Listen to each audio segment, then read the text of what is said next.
Bonjour, bienvenue dans ce nouvel édito de l'Insoumission. Vous savez, la protection des travailleurs a été une question extrêmement brûlante pendant ce confinement. Et qu'est-ce qu'on apprend? C'est que le gouvernement s'apprête à supprimer les CHSCT.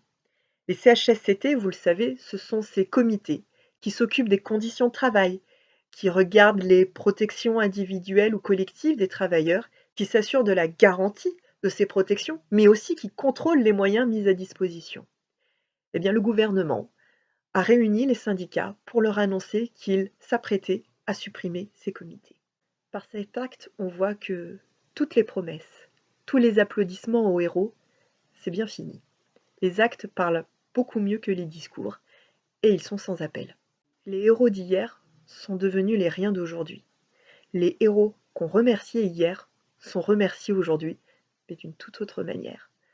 Je pense notamment aux travailleurs de la sucrerie de Toury qui ont œuvré pour fournir du gel hydroalcoolique et qui aujourd'hui voient leur emploi tout simplement supprimé. Mais également plus récemment à cet éboueur. Cet éboueur près de Caen, vous le savez, a été licencié pour avoir accepté de prendre 2 bières généreusement offertes par un riverain à lui et son collègue.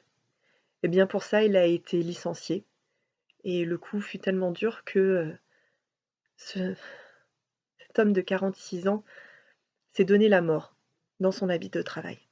Alors que cet homme de 46 ans avait continué à travailler pendant le confinement et recevait énormément de messages de soutien, il a juste voulu accepter le présent d'un homme qui était reconnaissant pour tout ce qu'il avait fait.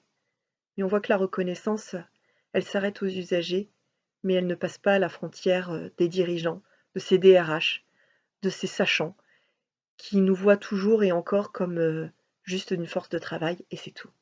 C'est pas un fait divers que je vous raconte, c'est la partie émergée d'une vague sociale terrible qui s'annonce. On le voit, toutes les promesses qui ont été faites, cette prime de 1 000 €, que ce soit aux caissières ou aux caissiers, ou encore ces promesses de reconnaissance, eh ben, elles se traduisent toutes en trahison pour la plupart. Les primes ne sont pas données comme elles auraient dû être. Aujourd'hui, on assiste plutôt à un chantage de l'emploi et ce n'est que le début malheureusement.